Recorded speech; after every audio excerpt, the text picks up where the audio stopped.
All right, hello. Welcome to STAR's mission DNA of a Superhero. Before I let Froyo kick things off, I got a couple quick announcements. First off, if you want to be a member of STAR, we have membership. It's only $6. Lets you earn ranks, vote in elections, hold office in Bridge Crew. It gets you sweet discounts on stuff like t-shirts, keychains, and all sorts of STAR merchandise. I believe, is Ava doing it tonight because Tulio is not here? Sure. All right, Ava has volunteered to be your purchasing person tonight.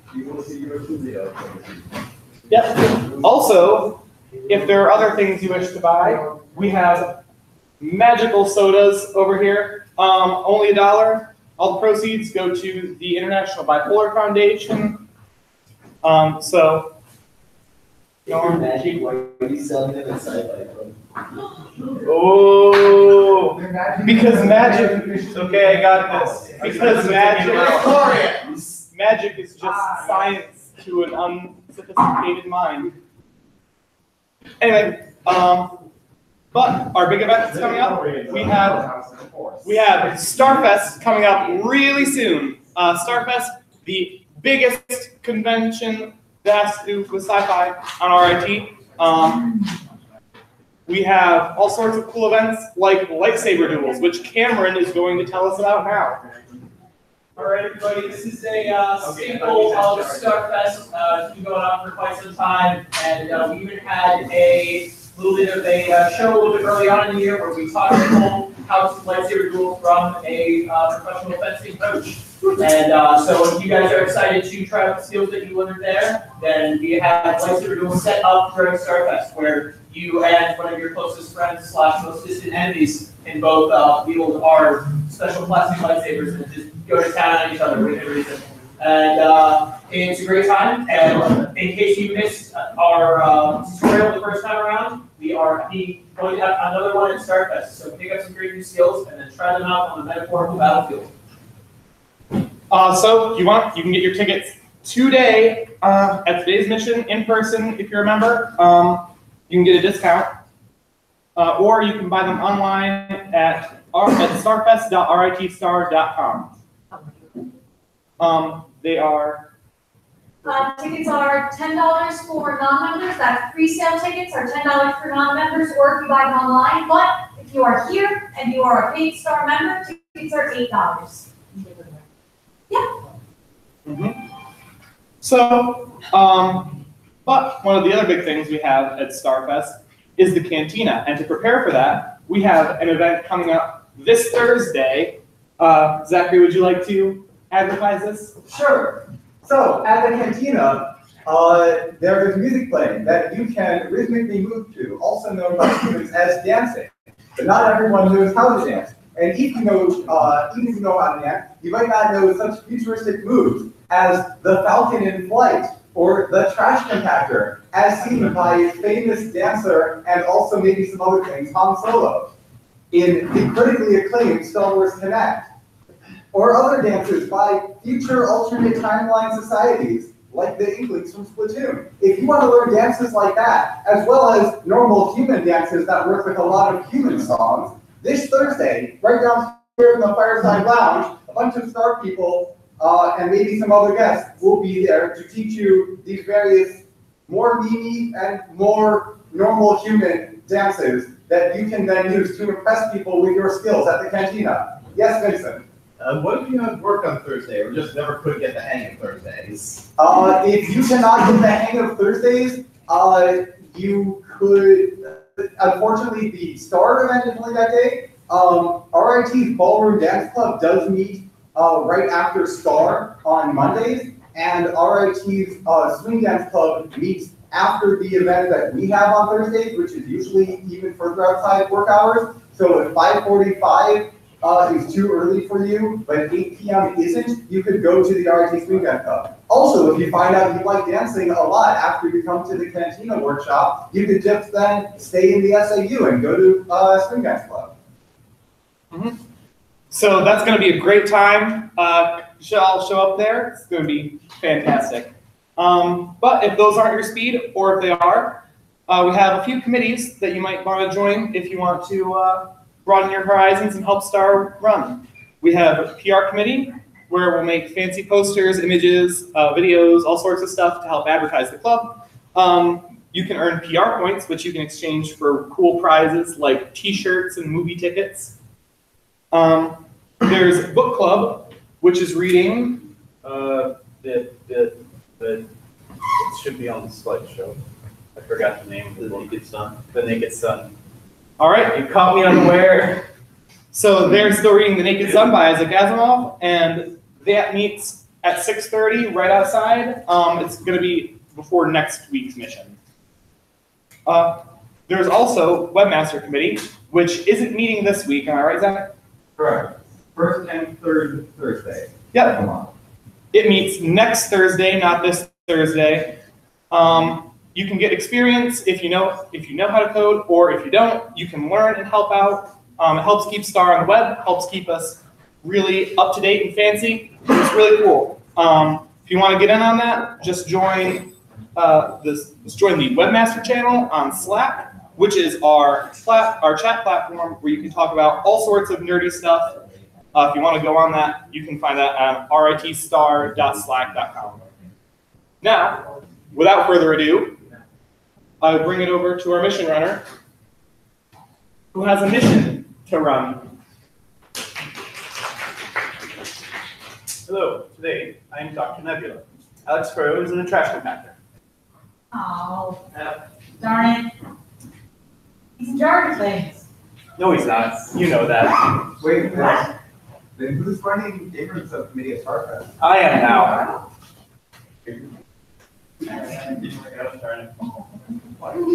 Exit. Okay.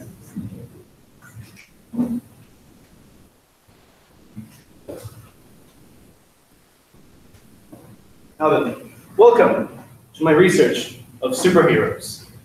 What flew and what blew, and how to destroy their popularity.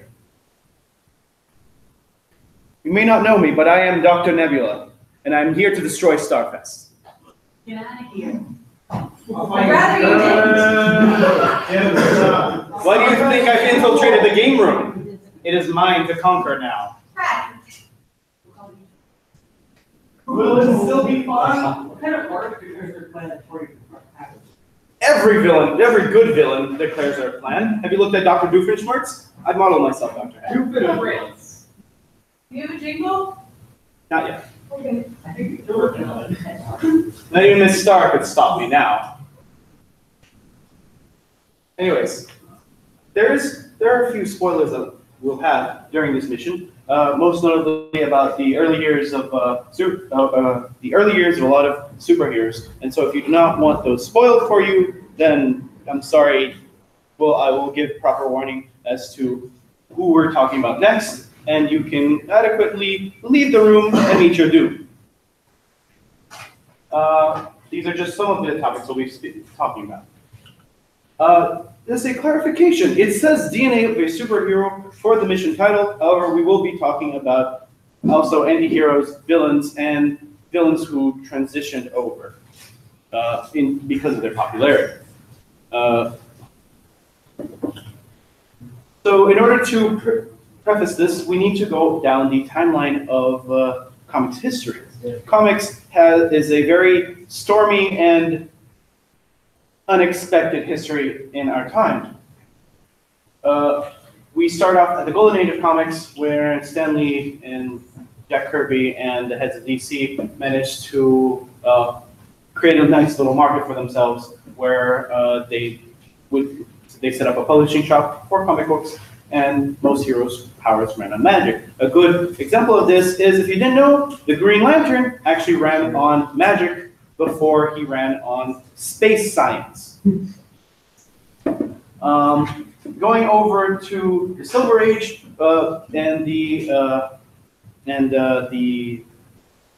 Mad times of mutually assured destruction, more people started realizing that science was a huge and scary power to contend with forcing a lot of heroes to change over to science-based. For example, the Flash now gets his powers from the Speed Force. Before, it seemed to be either he was born with magical powers that allowed him to just run fast, or the hat. It wasn't very clear. Just dousing chemicals. What? He was dousing Jay Garrick was dousing chemicals, and that's it. That's it? That's Okay. it. But then Barry Allen was struck by chemicals and lightning. Whether that was an ontological paradox, whereby it's a future version of himself, based on continuity, or some him. Yeah.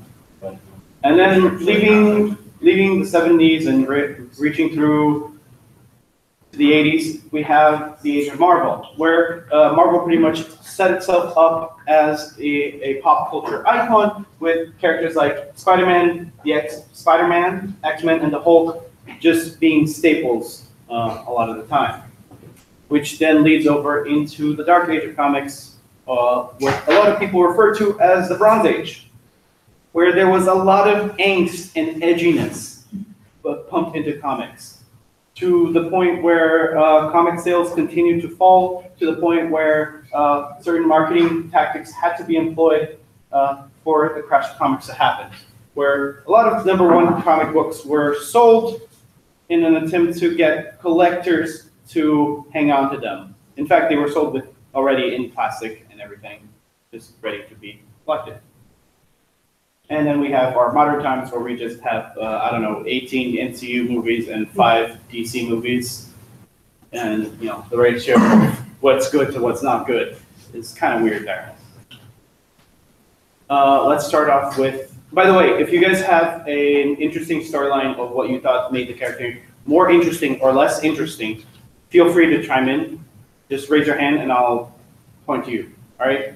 So we're starting with Action Comics #1 and Detective Comics. Well, this is Detective Comics number 27, which is where Superman made his debut and Batman made his debut.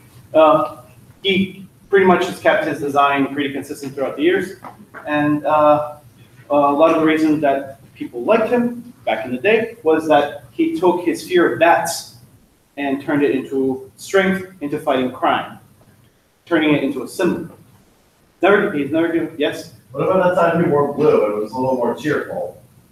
I think that was Adam West infusing the character, and that was an interesting time.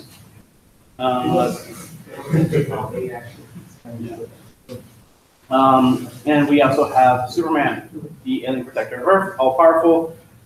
Very boring if you make him an character, because his entire shtick is that he's here to protect us all.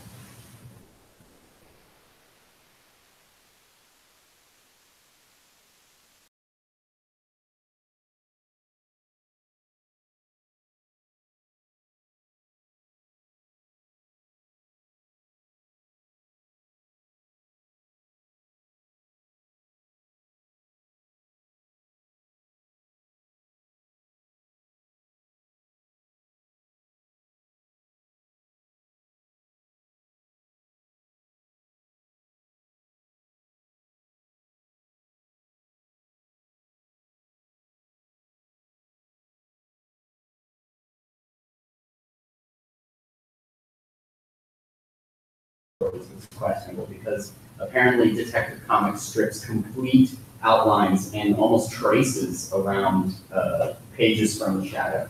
It is complete copy, from what I've gathered. So Batman was created as originally as a great copy of the shadow. Which is interesting as why we have the Batman here, not the Shadow, that's like more universally recognized. Mm-hmm. In fact, I think the Batman himself has something like 30 movies that you could watch back to back without ever stopping. But anyways, the main takeaway from here is that a lot of it was that Batman himself was a smart character and managed to get out of situations easily and handily with his wits. Meanwhile, Superman was just a straight up brute of a man that could just jump into a situation and save people. Nice factoid, Superman couldn't initially fly. Superman actually jumped really high. leaping tall buildings was part of his original character until in the Max Fleischer Superman cartoons, where Max requested that he be able to change the character to be able to fly instead, as it would save his animators a lot of budget and time on having to animate him jumping from building to building. Any questions?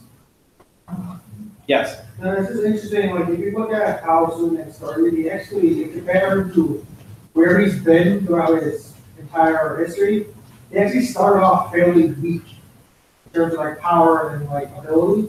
And then like Golden Age came around where he sees where galaxies, then he came around the Silver Age, and now where he is now is more reasonable than I think one of the best storylines to read about Superman, if you're actually interested in him, is All-Star Superman, which really gets into the essence of the character as he is, and kind of tries to explain a little bit some of the inconsistencies that there are in his power level. Because eventually it got to a point in Action Comics where they just would put him in an impossible situation, and then suddenly he would have a new power, like freeze breath. He has heat vision and freeze breath, so go figure. It was literally a grab bag. Moving on to Wonder Woman. So Wonder Woman was one of the first superheroines in a time where comics were dominated by superheroes. She was created by a sociologist in recognizing that comics could be used to teach more than writers were already doing at the time. And he based a lot of his image of Wonder Woman after his wife and his extra lover on the side, because it was that guy. Notably, though, Wonder Woman did not star on the cover of the first comic book that she appeared in. Instead, she was just a backup hero on the last 8 pages of Sensation Comics, number 20. There was also All-Star. Yeah. Oh, All-Star Comics. Sorry. Yeah. All-Star Comics, number 8, maybe. I think. maybe. But because of a bit of because fans actually enjoyed the character, she eventually got her own issue, introducing her again to the public. The entire purpose of her character was that Marston recognized that there were too many damsels in distress archetypes in the DC universe, like Lois Lane and I forget. There was a point where Batman had a girlfriend, but she was phased out because she was not interesting enough. But a lot of the time you'll see her either confined or imprisoned on her comic book covers, and that was a lot about drawing in a crowd to show how she would get out of situations on her own without the need for any other superheroes. Now, who here has heard of the first time that she was inducted into the Justice League of America? She was their secretary. She was their secretary. The Justice Society. Yeah, the Justice Society, sorry. The Justice Society. But it wasn't because somebody at DC just said, yeah, just make her the secretary. No, that was because Will Marston wanted to keep control over the character and didn't want to give over the reins of her character to somebody else who he thought would write her worse. Instead, she had another 2 books. 2 or 3 books she was being featured in, which allowed Marston to actually give her more opportunities to show herself as a valiant hero. He just wanted her to appear with the Justice Society, but he did not want them to have control over the character. Moving on, let's talk about Green Arrow and how initially he was kind of a carbon copy of Batman. He's rich, he's got an alter ego, a superhero alter ego, and he's got a lot of gadgets in that quiver. And he's libertarian, which kind of puts a bit of a sour taste in most of the things he does. I think libertarians are different. Notably, but they were still viewed in a negative light. And the fact that, Green Arrow's shtick was very close to how dark and edgy Batman was certainly didn't help his comic numbers. most notably as it reached, I think, the Silver Age of Comics. He actually had to merge his comic book with the Green Lantern in order for the two books to survive, which was sad. In fact, let's talk about one of the worst storylines that Green Arrow has in his history. Yes. I'll bet he's green with envy of the other supers. Good one, Vince. So, speaking of character arcs, Snowbirds Don't Fly is the DC's take on the war on drugs. The aforementioned Dark Age, Bronze Age. So This is part of the Dark Age of Comics, where they were going very edgy, very fast, and as you can see, Hal Jordan is not very happy with this. So the storyline goes something like this. Green Arrow is stopping a few burglars from stealing money from a grocery store. I don't remember. Sorry. Stops a few burglars. They fire at him with crossbows. Crossbows that fire arrows that he uses. You know, the gadgety kind of things. You know, the boxing glove and other things like that. Eventually, he tracks down the burglars and finds Speedy among them. At first, he thinks that Speedy is, you know, undercover trying to do a sting operation on them. But eventually, we stumble upon Speedy trying out heroin in front of both Green Lantern and Green Arrow. What? Why would you be trying Speedy? Because he's got to be Speedy. Oh, Yeah. Who's Speedy? Speedy is Green Arrow's sidekick, who you know, dresses in red, and for some reason, even though he doesn't run fast, just is called Speedy. Yes. Why in a universe with Flash, Jesse Quick, Zoom, Trajectory, and there are more velocity? What he's the one called, and more that I can't remember off the top of my head. He is the one called Speedy, not a speedster. The original reason why is because of Quick Draw. Oh my I'm gonna say Speedy. That makes sense. Yeah, that would make sense. But Or even involved? Because he was taken from the circus. But, yeah.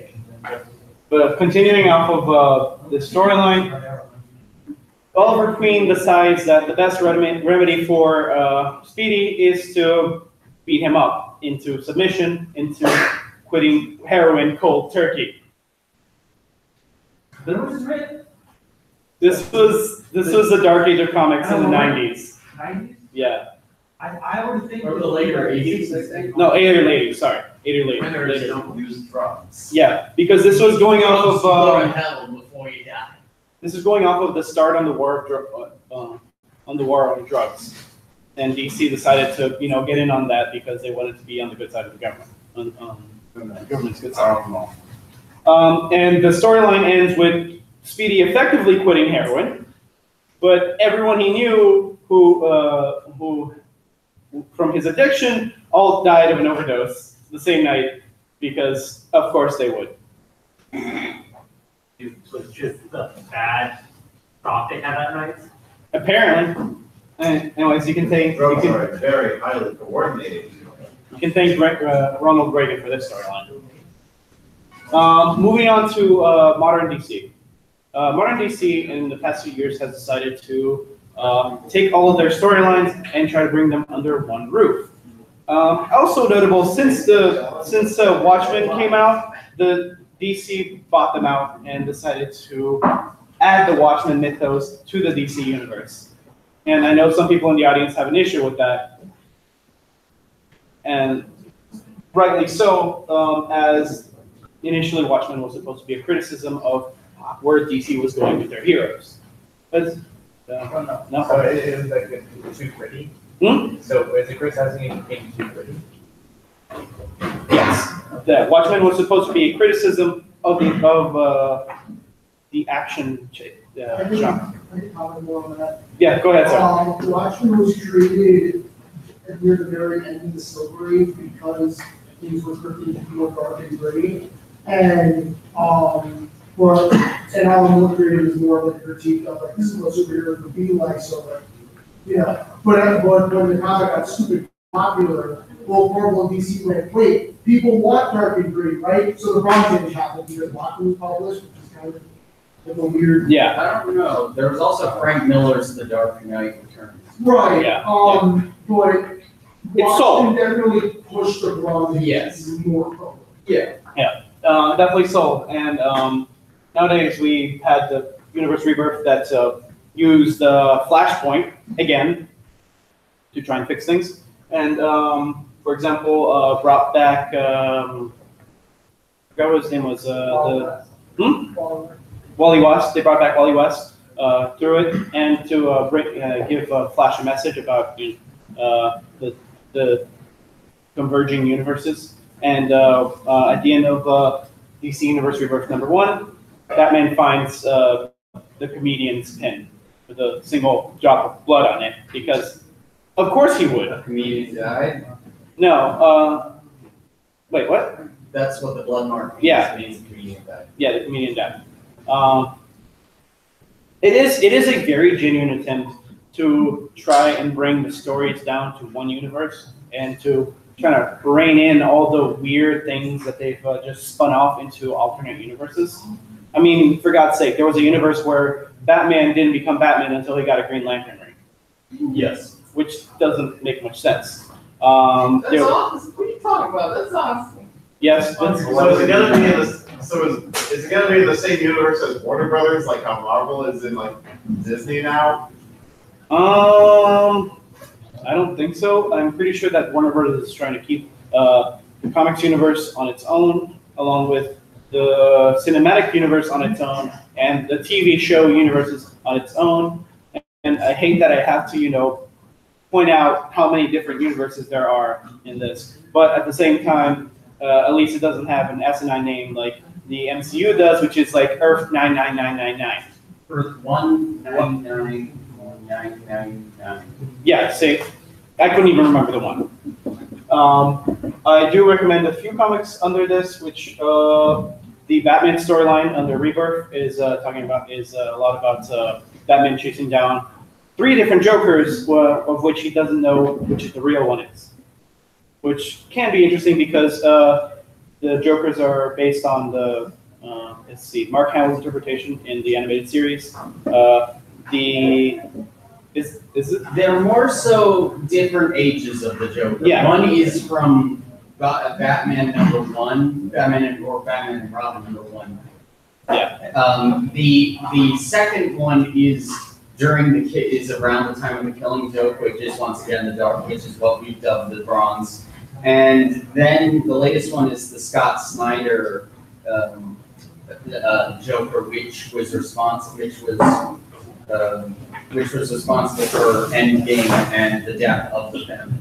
Yeah. And it's also the 3 archetypes: Trickster, the Mastermind, and the Villain. Yeah. So moving on from DC, we get a little bit into Marvel. We get a lot into Marvel because this is actually my expertise. So in creating Spider-Man, Stan Lee and Jack Kirby tapped into something very interesting. The idea that a superhero could be that guy over there in the street just walking down. He has regular problems like you and I. He tries to pay he can fail to pay his rent. He can sometimes forget to manage his time well, and he has bullies. Spider-Man was the everyman hero because he not only dealt with street thugs and trying to save people and his own villains, but he also dealt with the consequences that came with trying to be both Peter Parker and Spider-Man at the same time. A lot of the time with just a little bit of that balance leaking from one side to the other would bring a lot of chaos to his life. Like, for example, not having enough money sometimes could cause him to not be able to produce his web fluids, and he at a disadvantage during a fight. Or, he was fighting a villain for too long and missed his date with MJ, and they would be on a break for a long time. of course, the Spider-Man has aged very well up until modern times, where his comic book sales have started dropping. And this relates a lot to what they've done with the character the past few years. So there was a storyline called Superior Spider-Man, where I don't know how, but Dr. Octavius just managed to imprint his own mind into Peter Parker's, take over his body, and take out Peter Parker's mind and put it into his body, which was dying. Yeah, and chill as Spider-Man for a long time, get a cybernetics degree, make Peter Parker a billionaire, and almost hand over the control of New York City to the Goblin. That kind of stuff. Damn slow. Yeah. But since Superior Spider-Man, Peter maintained the rich status that he gained from that Dr. Octavius gave him, and managed to turn it into, instead of just a completely for-profit company, into something a little bit more altruistic, charitable. In fact, he is the poor man's Tony Stark. He only buys his suits at like TJ Maxx and things like that in an attempt to continue to remind him of his roots. But at the same time, money has made Peter Parker a much less interesting character. Because, and this is very much a consequence of the growth that Spider-Man has over the course of his comics. A lot of the time, he talks about having greater responsibility, and by the way, I do appreciate the irony of with great power comes greater responsibility getting turned into an ad that he just sells you his wrist iPad to you. Which I really think that this comic panel encapsulates how Spider-Man is nowadays. Even though he's still a very popular character and runs 3 comic books right now, including a crossover with Deadpool all the time. So he has less problems. He is operating at a rich level, so he can't, relate to the man on the street as much. And his problems are rich people problems, and it's awful. But moving on to somebody that Marvel has decided to bring into the mainline universe, it is Miles Morales. Miles Morales is the new Spider-Man from the Ultimate Universe, where Peter Parker died after, was it? Goblin, yeah, the Goblin. The Goblin obliterated Peter Parker, and this Spider-Man was also bitten by a radioactive spider that Oscorp was experimenting with, and has a couple extra powers in comparison to Peter. He has, I think, paralysis in him, yep. And he can turn invisible, or has a stealth mode. A lot of the good things that classic Peter Parker had have been transferred over to Miles Morales. Miles Morales is very much a street-level hero. He does fight in big events against galactic-level threats, but he is still very much more humble than Peter Parker is now. The idea of it was to bring in fresh storylines with fresh faces instead of sticking to old heroes all the time, which DC has done with like swapping out Green Lanterns, with Hal Jordan for. Well, now Hal Jordan is out in space. Yeah. So are the other 3, which are 3. There are 4 veteran Green Lanterns, and there are 2 amateur Green Lanterns. These 2 are Simon Baz and Jessica Cruz. They are currently upholding the current Green Lanterns title, while Hal Jordan and the other 3, Kyle Rayner with John Stewart, not that John Stewart, and Guy Gardner are all in the title called Hal Jordan and the Green Lantern Corps. So yes, these methods of storytelling through pushing characters and setting them up, so almost moving the pieces on a chessboard somewhat creates for new opportunity, yeah, and growth in the character rather than just continuing to set some sort of status quo. Yeah. It's more interesting. Yeah. So this leads into the all new, all different Marvel. All new, all different Marvel is somewhat successful. it brought a lot of more racially ethnic and gender diverse heroes into the mix. Like, for example, making Thor lose his hammer to his girlfriend, Jane Foster. Jane Foster. Giving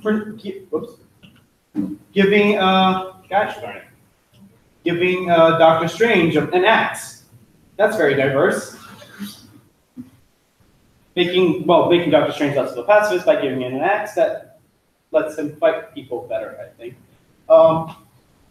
And the inclusion of Spider-Gwen in an alternate universe where Peter Parker died and also was infected with the same serum that Dr. Connors created for the, God, I forgot the name of the film. Lizard. Sorry. And things like, also, that's not the, I'm pretty sure that's not the Iron Man. I think that's Iron Heart. Yeah. Well, I think at the beginning of the Avengers story, at the Avengers volume, I think it was Tony, but then later on, so Tony then passed on much of his assets to Green Williams. Yeah, who became the Iron Heart, I think, or that's the code name that they had put inside Marvel while they were developing her. Also, the Vision has found. Yeah. He has children with Wanda. I don't know how. Depends reality. Well, yeah. Yes, there was a storyline where that was a bad idea, but now there's an entire set of comic books of the Vision dedicated to him raising his family. Well, that's robot. Yes, basically. Wanda's powers. Okay, so for that to happen, actually, how they explained it is that Wanda's powers are weird, and that's how that happens. Quantum probability. Yeah. So let's move out of the staple 2 and move into the indie scene, where we have Spawn. Spawn came during the dark age of comics, where it capitalized on the gritty 90s action and edginess of the time. Dude. This hero was created by Todd McFarlane. Todd McFarlane was a writer for Spider-Man during the Venom saga, I think?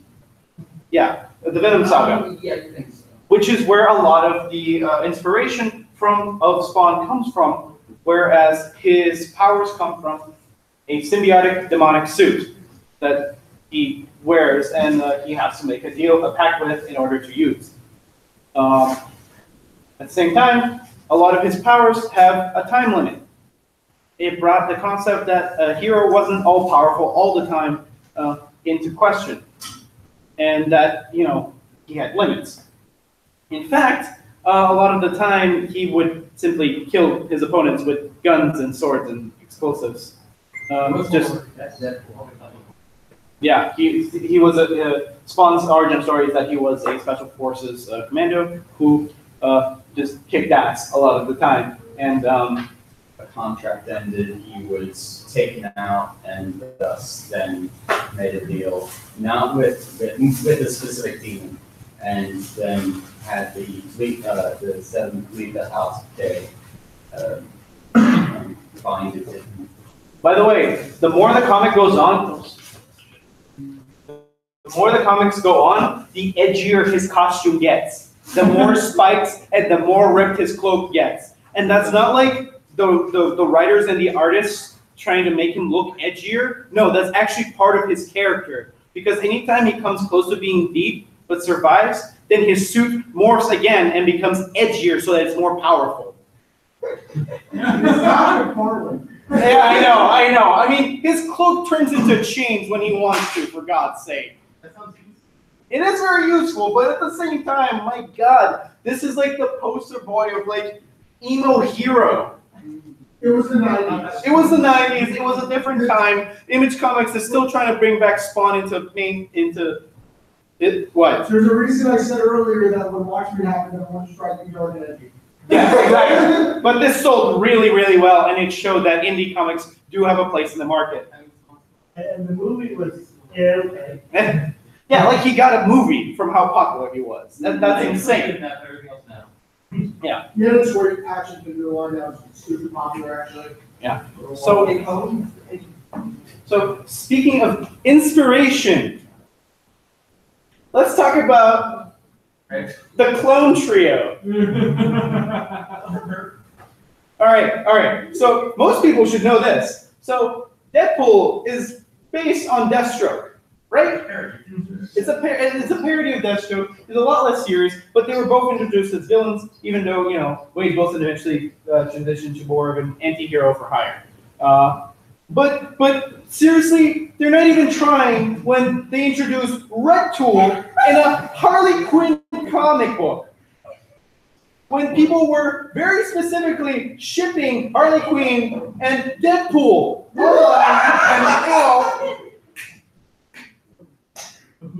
By the way, Red Tool in the Harley Quinn comics only speaks in speech bubbles that are shaped like tools. And the first issue that you see him, that he's introduced, he kidnaps Harley Quinn to force her to marry him. What is speech bubble shaped like when he Okay, so Red Tool is sorry, 1 second. Red Tool is a recent introduction in the DC universe as a response to people shipping Harley and Wade, right? So he came up in the last 2 or 3 years. Like, there's a reason why I don't have a nice little cutout like I do of Deathstroke and Deadpool down here. That's because these are some of the only images that exist of him, because he only exists so far in the continuity of the Harley Quinn comics. Which I think I've heard are very good. Amanda Connor's art is great. Palmiotti is a pretty great writer when it comes to comedy and how these characters behave. Yeah. So, Red Tool is going to be a creature. I don't know if you've seen it already, but we started with Deathstroke.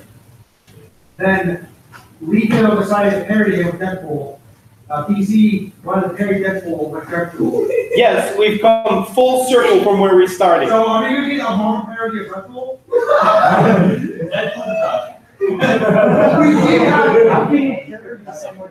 And this, ladies and gentlemen, is one of the reasons I say comics can be stupid. Oh, yeah. They're terrible. Oh, wait. But there's so much fun to read. Oh, wait, there's more. Yeah, there's more. If I'm not mistaken, I think Deathstroke is based on another character. It's based on a character. Who? Okay, I will get back to this. Okay. Because I know there's Taskmaster. So let's focus on Deadpool a little bit, because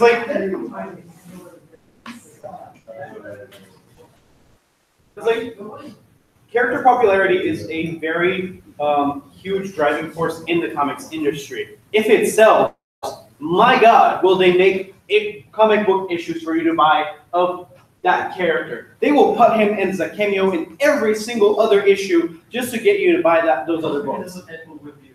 Yes. In fact, Deadpool right now stars in his own comic book. He stars in a comic book about his mercenary team, and in a comic book with Spider-Man. I read all of them. So is Deadpool actually supposed to be Spider-Man? No, the original design of Deadpool was actually on Deathstroke. They just changed the colors to red and black instead, in order to kind of we're not really copying you, DC, but it's pretty close. Let's just make him break the fourth wall. Yeah, he breaks the fourth wall a lot, and Deadpool is made really as a joke. They were in fact, this is template. In fact, when Liefeld designed Deadpool and sent it to his editor, the editor wrote back going "This is Deathstroke. This is straight up Deathstroke. What are you doing? Why are you making Deathstroke in the Marvel universe?" And he buckled down and said, "I want to do this." They buckled down so much that they named him Wade Wilson, which slave to Wade. They're not even trying. Oh my God, you forgot. Or just saying fuck it. By the way, so Deadpool's initials are WW, Wade Wilson. Red Tool's initials are WW for Wayne Wilkins.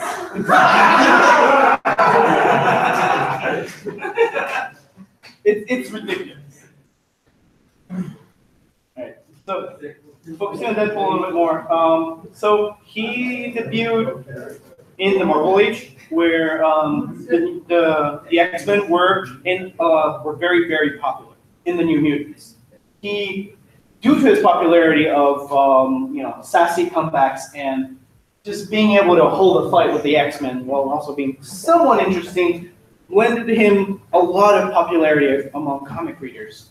Because, he's that one Mark that you just can't get enough of. He's the Mark with the mouth. You can't shut him up. Mr. Fox. Yeah.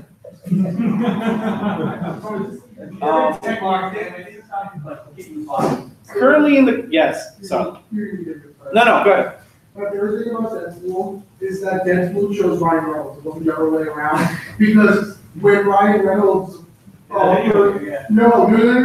the 2004 comic, he said. There was a comic, Ryan Reynolds, the first comic Ryan Reynolds ever picked up for Deadpool said, I look like Ryan Reynolds for over a lawnmower.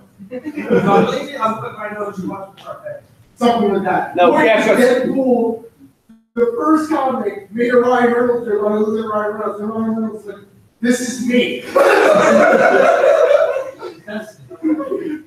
But yeah, his regenerative powers are kind of ridiculous, so he can do a lot of crazy things without any real repercussions to his body. Because of the popularity, he was transitioned out of being a complete and total villain into actually somebody who listens to Captain America for some reason, even though he's crazy, yes. Well, one of the reasons is in one of the comics, he ends up having a shield operative also put into his brain to keep him a little balanced. So he has multiple brain. Yeah, so if you ever read like Deadpool in a comic book, you're probably going to get blasted with speech bubbles with how much just a sheer amount of thoughts going through his head every single panel. Yeah, yes, Cooper. Are you saying you wouldn't listen to Captain America? No, I would listen to Captain America. I just don't understand how schizophrenic like Deadpool would. The other thing is, it's explaining one of the reasons why he was so dark and also wanting to cause so much mayhem was one of his earlier fights, he ended up accidentally fighting a character that had similar powers to him of regenerative abilities, and they accidentally regenerated together. So they blew each other up, and then they fused. They needed Thor to separate them eventually, like many years later. Wait, are you talking about Madcap? Yeah. Oh god, yeah. Exactly. Oh, by the way, Deadpool has children. Deadpool is also. I mean, regenerative powers. Yeah. No, his cancer doesn't go away, it's just staved off. Yeah, his regenerative powers just keep his cancer at bay, which is really funny, actually. Well, there's also a theory that the cancer isn't part of his power with the fact that it's massive reproduction of cells. Okay. Oh yeah, that would. Oh, anyways, this leads into Gwenpool. So 2015, Secret Wars is happening. Marvel is putting all new, all different into gear, and they put as a joke on the back of the cover of one of the Secret Wars comics an amalgamation of Gwen Stacy and Deadpool called Gwenpool.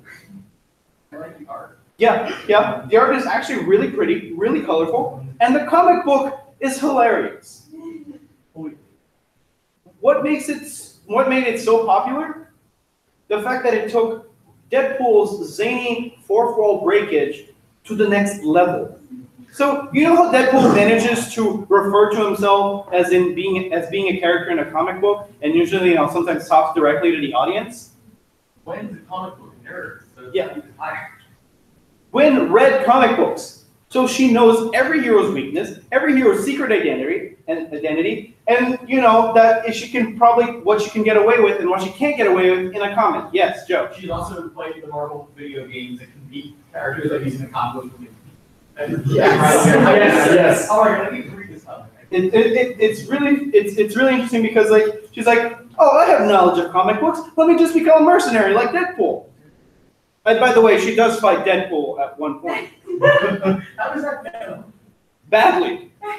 Because she starts trying to break the fourth wall. And that just pisses off Deadpool because he's like, that's my thing, I get to be the star now. Because she refers to herself as the protagonist of the comic book, and then the art changes for a panel, where he becomes the protagonist and he takes over the fight.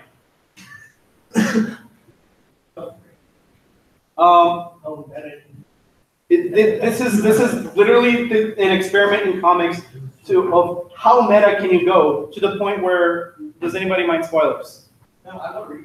Yeah, I am my fault. Okay, but talk to me after the meeting, but it gets really fourfold breaking. Yes. But yeah, the reason that she read from Deadpool is Deadpool like knowingly breaks the fourth wall.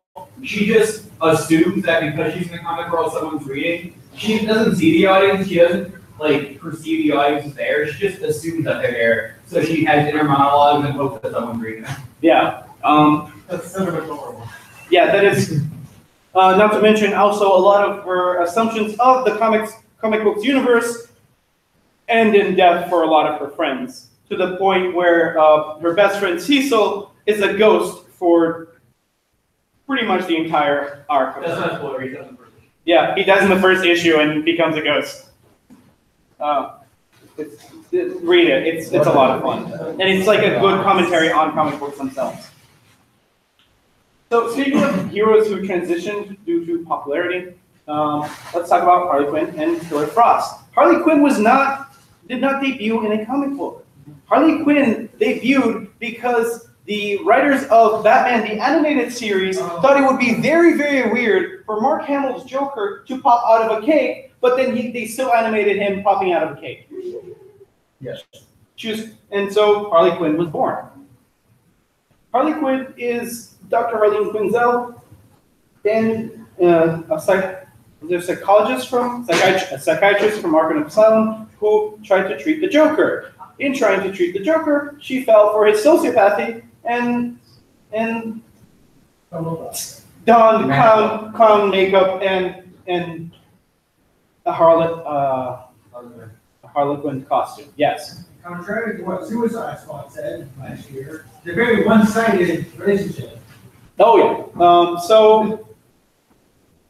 Kind of. So the reason Harley Quinn comics exists now is because they decided that Harley Quinn had had enough of the Joker. That she had taken his abuse for way too long, and that she decided to go on her own for a while. To the point where she actually somewhat helps people in need, either for money or because she just sees them in trouble. And it's very impressive, especially because there's like, she saves dogs. She saved the dog once. That was very sad. What? Moving on from that, we have Killer Frost, who also, due to her popularity, was moved from being a villain into the Suicide Squad and then into the Justice League of America in recent issues. Different from the Justice League in of itself. Yeah. The problem with this is a new incarnation of Killer Frost, where she became infected with sort of freezing condition that causes her to be a heat vampire. So if you have heat, she's gonna suck it away from you, because otherwise she'll die. Big reason she was in jail before becoming part of Suicide Squad was because she was an Arctic researcher who had an accident and then proceeded to walk to several other Arctic exploration bases and killed all the people there by sucking their heat out. But then again, because of her popularity, DC decided to make her into less of a villain and slowly transition her into a hero, because the Justice League has what she needs to become somewhat normal again, but with still ice powers. Yeah. Yeah, she, I think it's a reasonable choice to make. She, Caitlin Snow there's redemption in her arc. which makes it reasonable for her to be able to stave off this vampiric nature within herself. So it creates for a more dynamic conflict. These sell really, really well. It works. Because who doesn't love a redemption arc? Hell yeah. Yes.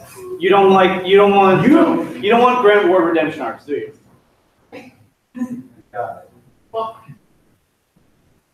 Ava, do you want to just come up here and talk about Squirrel Girl for like 20 minutes? Maybe not that long, but I can. Fight over it!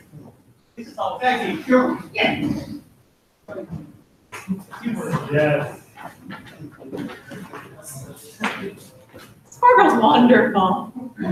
So she got her start in an Iron Man comic like a very long time ago as a one-off character, and she had an interesting design back then. Super weird. It's like this furry leotard, kind of, but not that bad. But Like, then it gets worse. Her eyes had like these like circles around. She looked weird back then. Eye But anyways, caves? Were they like eye caves, like a? No, they're just weird. so she was introduced as a joke character in an Iron Man comic of just like some little kid. I think she was like 14 or something at the time, like no. maybe 16.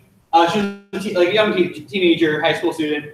She ran away from home. She was in Canada. She ran away to New York and found Iron Man. Like, I want to join the Avengers. And he's like, no, kid, you're too young. And what's your?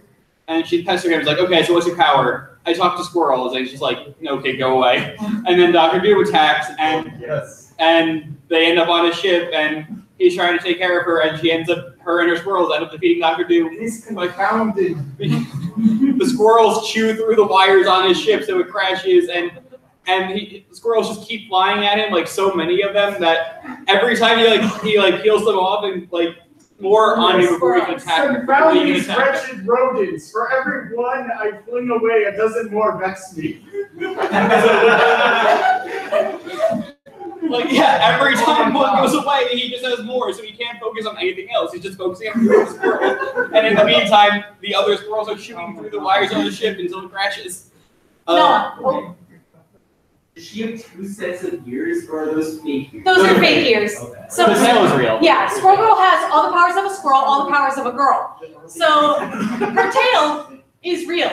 Also, she has like these weird bone spike things that can come out of like kind of her wrists. She doesn't use them a lot because she doesn't go around stabbing people that much. So like Yeah, in her old design, she would just have them out, but now they're retractable, but she still has them. You don't really see them a lot. just Anyway. a little much. So she was a joke character a long time ago in a one-off issue, and then people just kept talking about her because it was funny. Hey, she was squirrel-powered little kid beat Dr. Doom. We want to hear more of her. And then eventually they created the Great Lakes Avengers, a team of D-list superheroes with like weird powers, like Doorman with the ability to let people walk through a wall that doesn't have a door on it by walking through it, and Flatman. Have a door? What? If the wolf does have a door. Well, he could be a second door if the door is locked or something. But yeah, anyway, yeah, so it was the Great Lake Avengers, and I guess maybe they weren't selling as well as they hoped, and they're like, we need to add someone to this team to make them better. And hey, they added in Squirrel Girl, who was also like the heart of the comic. Because for a comedy comic, that's a very dark. Great Lakes Adventures is very dark and kind of depressing, and then Squirrel Girl suddenly came in. She was like the lighthearted relief to everyone else being super dark. John. So for her secret identity, did she just take the fake ears off? Yes. Yes, and stuffs the tail, like hides away. Isn't that great? Comics are dumb. People don't know who she is. They don't know who she is, and I'm not sure how, and neither does she. Doesn't she just get followed around by squirrels all day? No, she has her maiden squirrel best friend, Tippy Toe, who is a delight. Her whole thing is that, like, she's gonna fight crime, but first, she's gonna talk to the villain who showed up and is destroying things to make sure, like, hey, why are you mad? Can we resolve this first? And if she can, she does non-violently, and if not, she kicks butts and eats nuts. It's great. She talked Craven out of hunting animals and instead hunting giant monsters that were destroying stuff. And That sounds pretty good. so yeah, from Great Lakes Avengers, she was appearing in more and more comics. Now she has her own series, which has been going on for a few years and is still going on. And I think has recently switched from like once a month to twice a month. So it's like really picking up. She sells really well. I don't understand it. Like, it was a joke character. I can understand Deadpool. Like, I can understand Deadpool. Yeah. Oh, so they put her. So they're making the New Warrior show. The New Warriors is a completely separate team that is actually tied into Civil War. They're kind of the cause of Civil War. And anyway, so they're making the show, and they're like, we need to throw someone else in to really pull people in. Let's throw Squirrel Girl in. So they tested. The show's supposed to be on a channel that Disney has called Freeform. That's like not super popular. And they're like, well, let's try it out there. But then they did it. They showed the pilot to a test audience, and they loved it so much. They're like, okay, we need to find a way to put this on a different channel that people actually watch it. So it's been delayed until they can find a better place for it. All right, Max. All right, Sarlo. So, bro, you realize that when they announced their New York Comic Con, I forgot what year, but sometime recently, like in the 2000s, like Marvel didn't expect like a response. Where there's like, yeah, we're also having this new comic called Squirrel Girl. They started about Squirrel Girl, and the audience was stunned for a second, and then all of a sudden, the entire auditorium just started clapping and cheering. Incredible. No, like Okay. So here's what I'm very confused about Squirrel Girl. She was a joke character. Like, I understand Deadpool. He was a serious character, but they slowly transitioned, into like an anti-hero with who goes out for money. And he's very funny, breaks the fourth wall a lot, but she's literally just a joke character. well, for Squirrel Girl, at least in her current comic, she is very, very relatable, especially to like key demographics. Like she is a second-year computer science student when she starts out, and that's hella relatable. There's an entire short comic that teaches basic CS, and it's pretty cool. Yeah. Wait, what? Yeah, it's really wonderful. But also, she's a nice person. She takes on serious villains, but also she's hanging out with her superhero friends who are Koi Boy and Chipmunk Hump, who have similar power sets but with other animals. You said take on. I think you understate that when by off panel she takes down Thanos. Yeah. And the reason that's not like the. Also, she's also the Darkness. So the reason for the Thanos Information from the watch to the watch. So context for the Thanos one, that was in Great Lakes Avengers. It was the issue was that issue was about Deadpool moving into the Great Lakes Avengers base and basically becoming a freeloader. And the Great Lakes Avengers are trying to get Deadpool to leave. And meanwhile, Squirrel Girl is distracted with Thanos. And at the end, she comes back from being Thanos and she finally gets Deadpool out.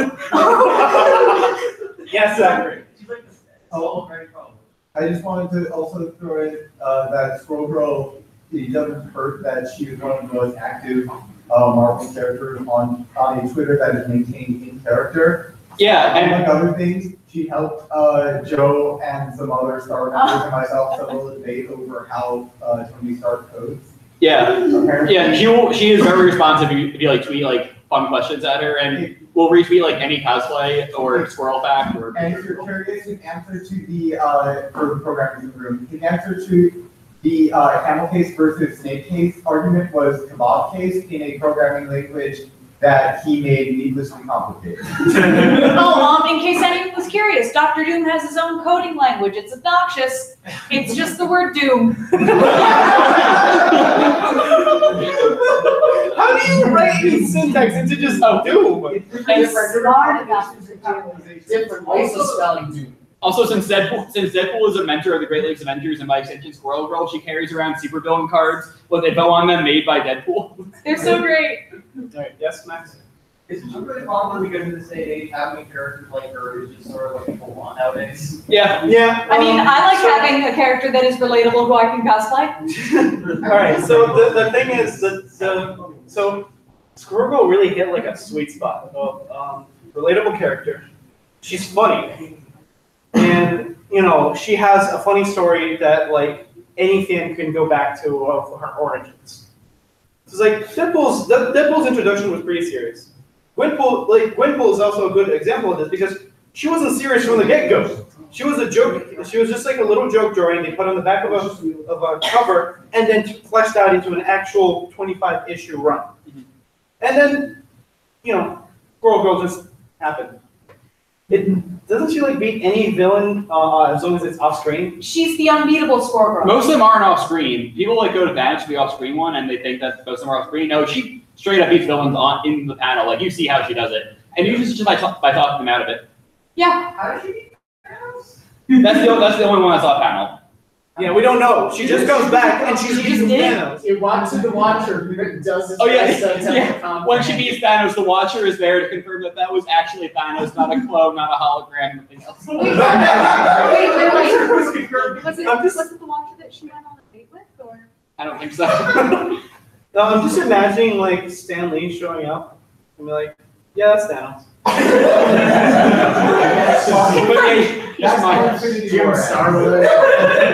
You just reminded me that Squirrel's just gonna fix it? Yeah, my whole entire run on the you just reminded me that she has 2 days to finals to either one Jim started. Yes. We're going to Oh, poor thing.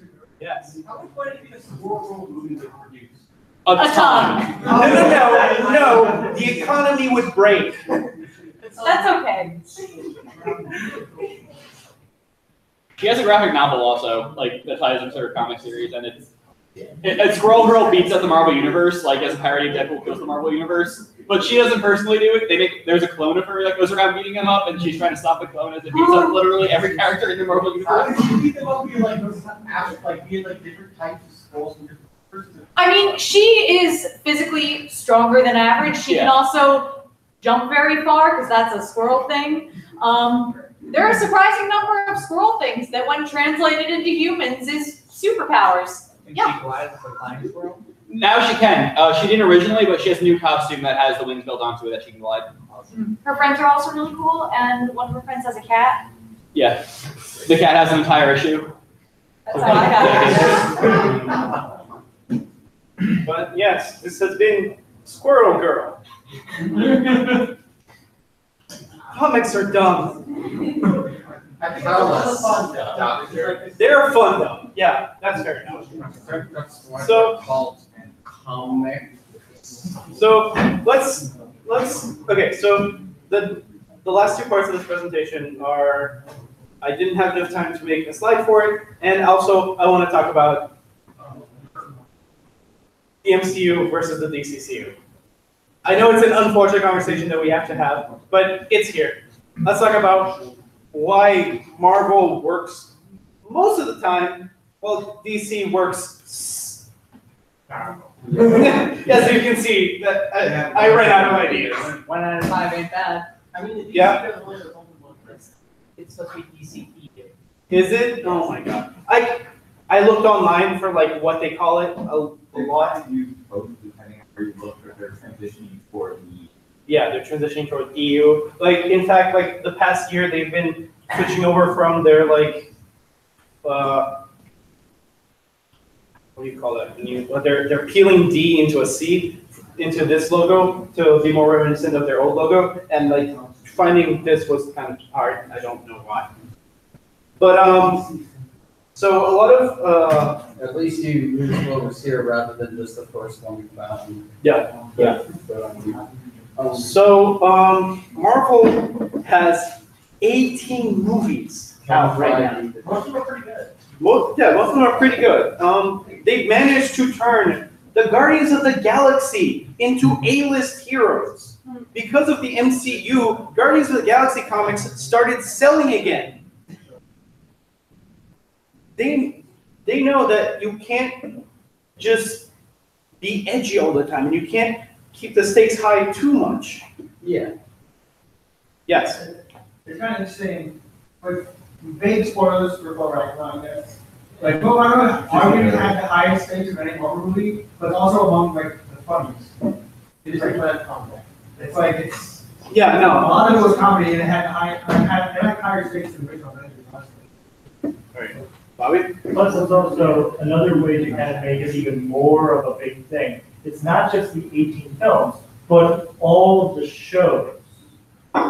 Netflix, that's Agents of S.H.I.E.L.D., Agent Carter, the new Cloak and Dagger, the new Warriors, they're all under the umbrella. Yeah, they're all because they reference each other. They're all connected, and I'm pretty sure you could get lost for a month just trying to catch up to all of these properties. Like, there is so much MCU right now. Meanwhile, the DC EU, as they're calling it apparently, has 5 movies and some TV shows that don't really link to. They don't. They keep the universes completely separate. Well, maybe they do through Flash, who knows? Let's find out. Well, when Greg they Houston did did go say to it, the huh? Speed Force, they saw a small glimpse of the flash of the movie, but that's just as he's running through the Speed Force, you see the guy off to the corner. Ezra Miller.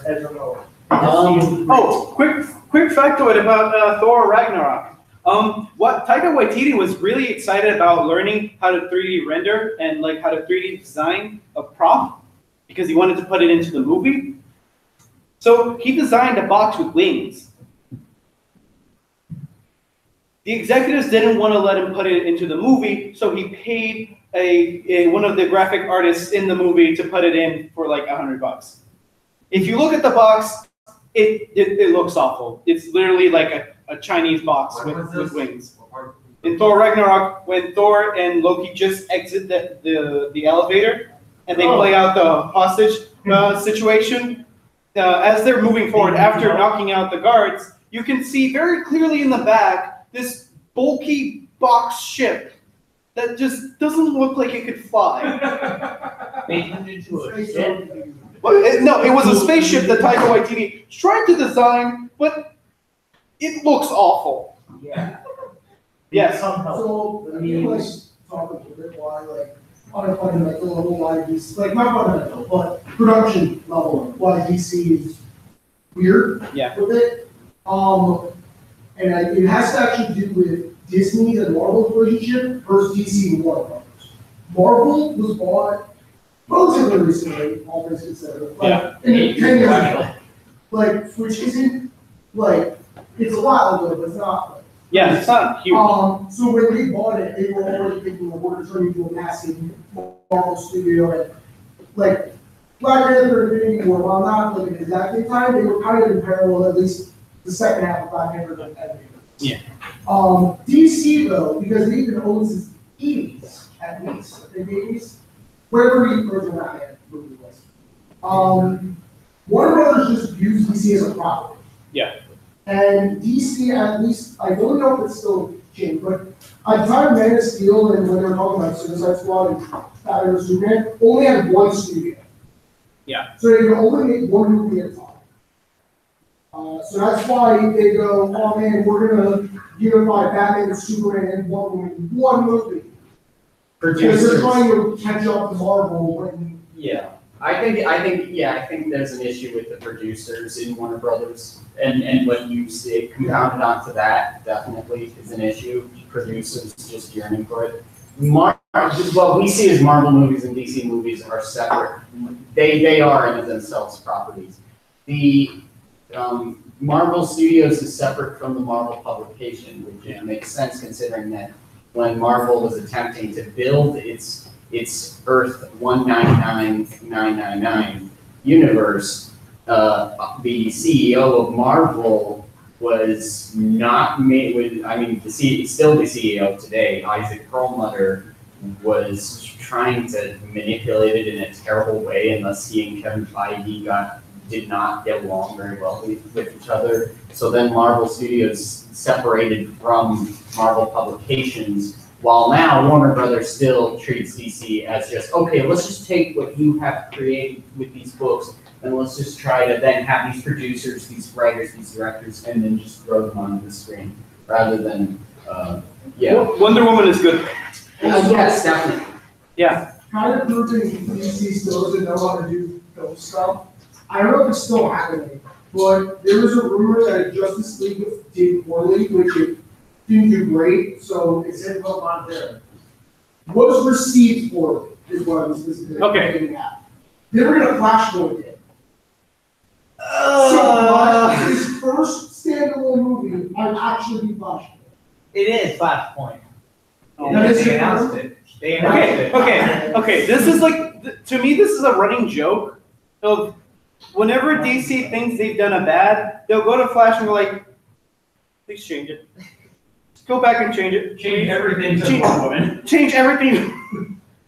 More Even the new Teen Titans Go movie is coming out, has released a trailer about all the characters, just care about one. Yeah, DC Universe Rebirth, Flashpoint. Flashpoint. But it's so funny that there are these references. What? Flash the TV series. Yes, But Flash the it's TV funny because now we have these movies, these attempts at retelling the concept of the Flashpoint, when now what DC Rebirth says is that Flashpoint was an illusion created by Dr. Manhattan on Barry to make Barry think that he changed everything, but it was actually Dr. Manhattan changing it. So Flashpoint is just a big joke. Wait, did they retcon Flashpoint? Yeah, so Saying that- Flashpoint's still happening, but Dr. Manhattan caused it to happen. Yes. To be fair, as a fan more of the DC TV universe on CW shows, more so than anything else that is currently coming out. I mean, you could argue this is a complaint with a lot of CW shows. They don't really want to commit to having any major game changers.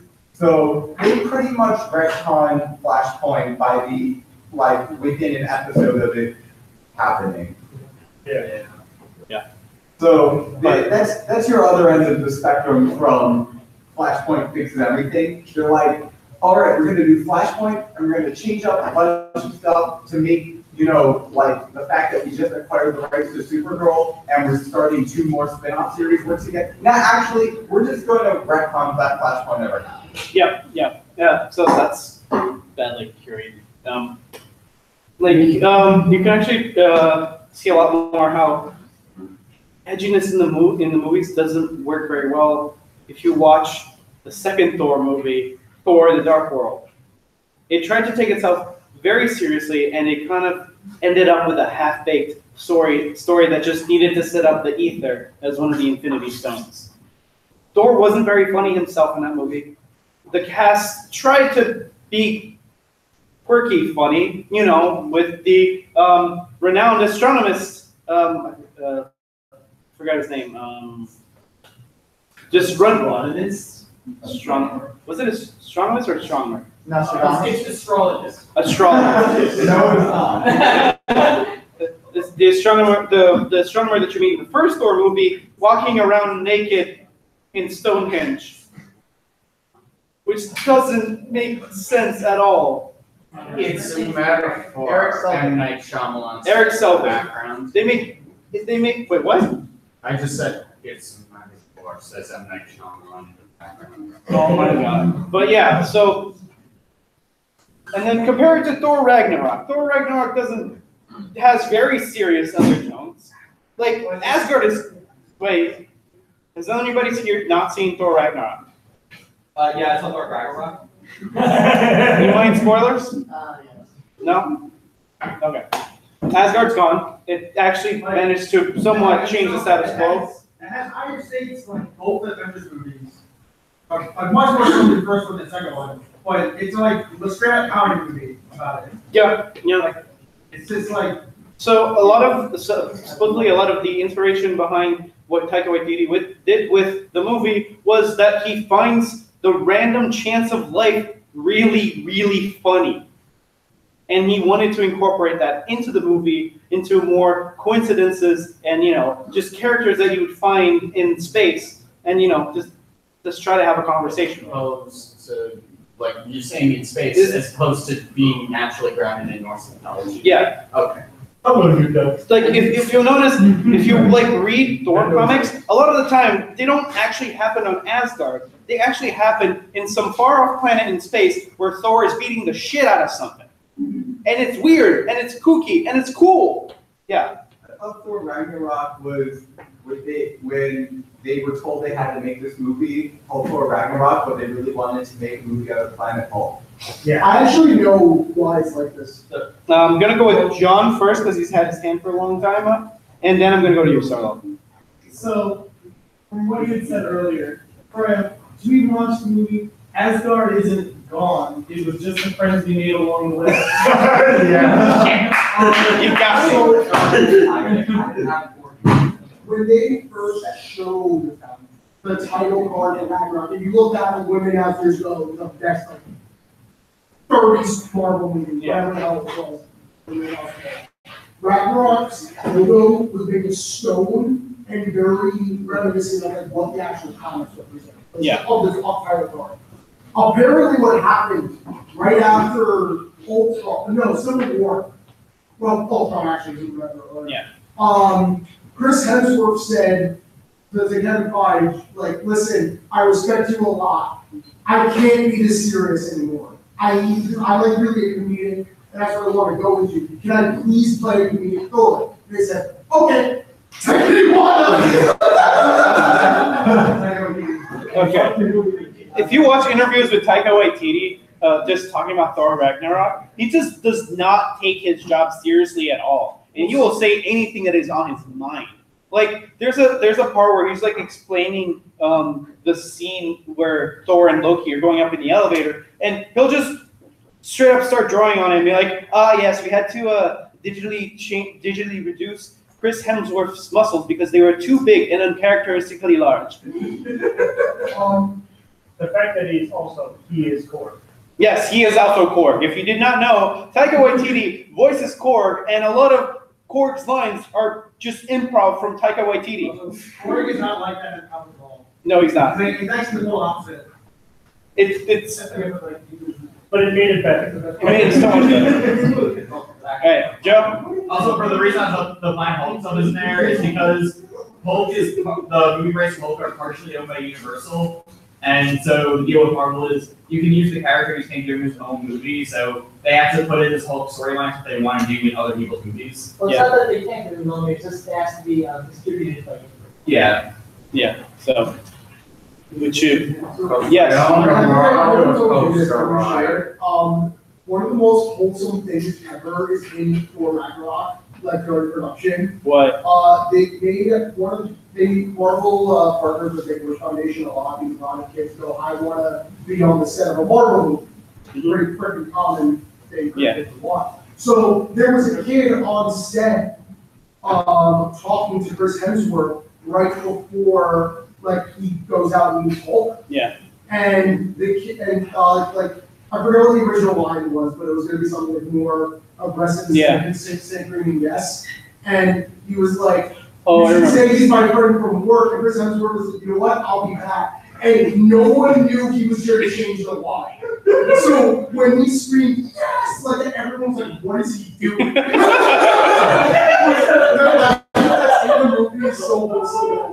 Oh my God. Yeah. And then another funny thing is the director for the movie. He also was in the very bad Green Lantern movie as Friend. He took the shape weight from that movie. No. The story is that he bought the shape weight for the movie because he was celebrating that he got hired to do the movie. And then he used it in the movie and then brought it to Thor Ragnarok. How did you bring a secret from?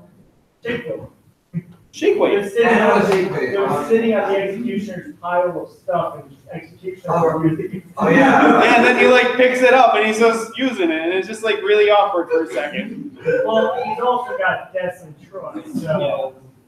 Of course. But yeah. So, would anyone mind if I gush about Spider-Man for the rest of the meeting? Go ahead. Have fun. Okay. So, all right. So, isn't it cool that there's an entire different set of Marvel universes which are completely dedicated to just different versions of Spider-Man? No. Spider-Verse. No.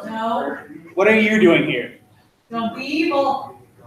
I'm just trying to talk about Spider-Man. Don't be evil. All right. So there is an entire storyline which talks about a multiverse war of the Spider-Man fighting a family of spider vampires who eat Spider-Man to sustain themselves from each universe. Yes, Web Warriors, the original Into the Spider-Verse.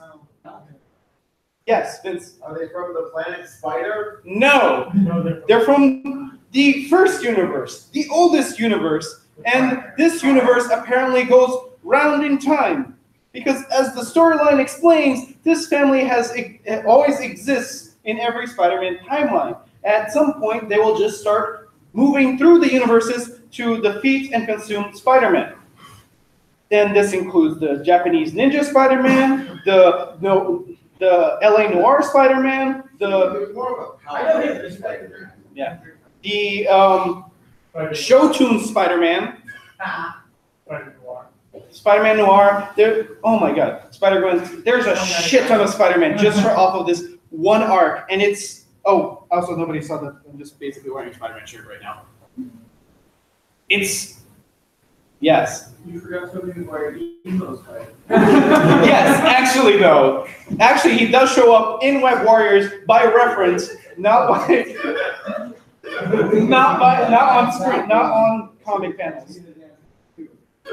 No. Also, immediately after that arc, they decide that there should be a team of alternate universe Spider-Man who go to each universe and fix whatever is wrong in that universe, called the Web Warriors. And that is its own comic book that has been going on for like 3 or 4 years now. And in the first issue, they actually land into 60s Spider-Man meme universe. Yes.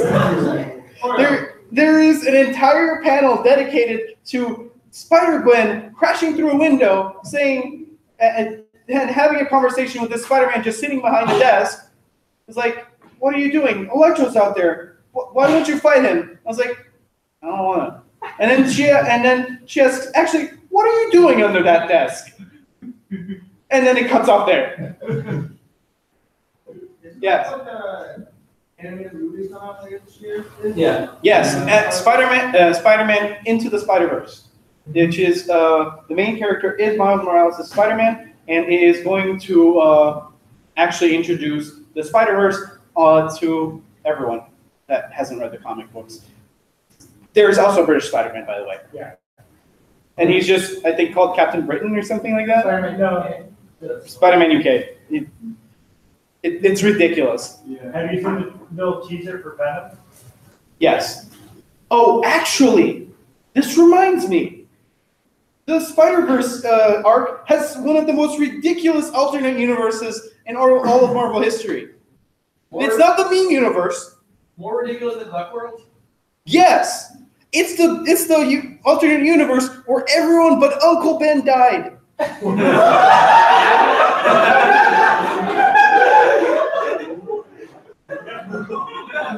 So in this universe, Uncle Ben went with Peter to Oscorp to go on the field trip.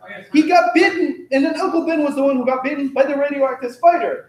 Getting psyched about this, Peter actually urged Uncle Ben to take up the mantle of Spider-Man. But then Peter died. So Uncle Ben got sad. And then somebody came along and went like, hey man, there's like these weird guys who consume Spider-Man. Are you okay if I just put you in this bunker? And he was like, yeah, I don't have any heroing to do, so I guess I'll just sit in this bunker. While Uncle Ben was sitting in the bunker, a Dr. Octavius, unhinged and uncontrolled, nuked the world, killing himself and everyone else in it.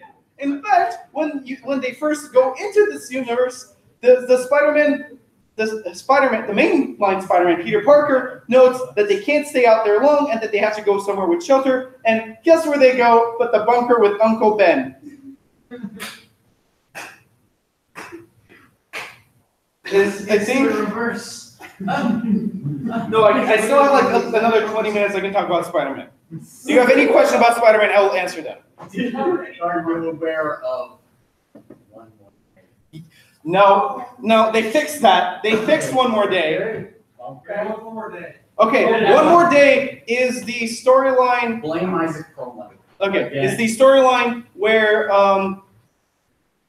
Spider-Man has to save his wife's life. After Civil War. After Civil War. Aunt May's life. Aunt May's life. Aunt May's life, sorry. Aunt May's life, and he makes a deal with basically the devil of the Marvel Universe. Mephisto. There is a Lucifer, if I'm not mistaken, but Mephisto is just one of demonic. So the deal is struck, whereas Aunt May lives, but his relationship with his wife is gone and erased forever. Because fans just hated their marriage in the first place. No, But it was also the worst way to get rid of it. It was the CEO. But why? What did he gain out of it? Aunt May lived. No. What did the devil gain out of it? They weren't together anymore. You see, Mephisto is a metaphor for the CEO of Marvel. For you to get a good storyline, you must trade with him a bad storyline.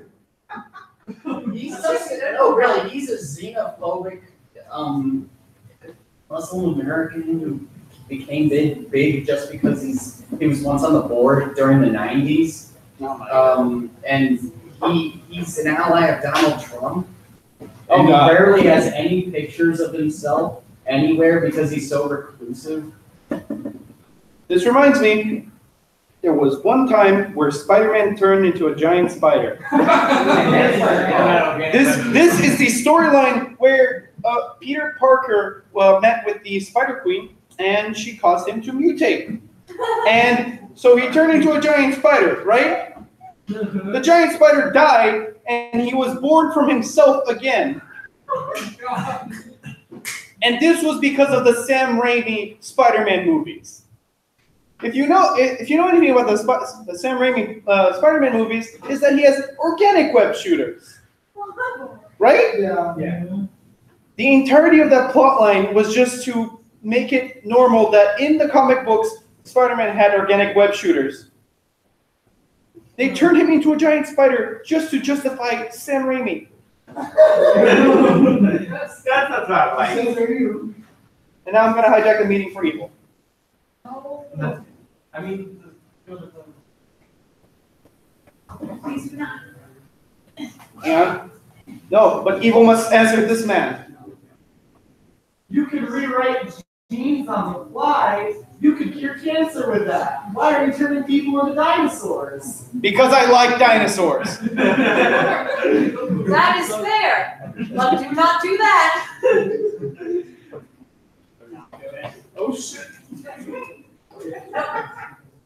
Yes. Bye dinosaurs. What if the dinosaurs weren't all destroyed? What if the impact of that meteorite created a parallel dimension where the dinosaurs continued to thrive and evolve into sentient beings, just like us? All right. And hey, All right, they found a way back. All right, guys. I've harassed you guys long enough. I'm gonna pass it on to John, who's gonna do closing announcements, because while nerding out about Spider-Man is fun, there's only so much content I have. What? I have one last question about Spider-Man. What? How does this mask actually work? Like, Okay. It doesn't. That's just the way they draw him. That's just how they draw him. They do it because it's much easier to emote his feelings without a static mask over his face. What? You see that? Like you can see that in like a lot of other like literary works. Yeah. People like in helmets, emote through the helmet. Yeah. But it's like this helps. So I would like to thank our generous evil Dr. Nebula for running this wonderful mission.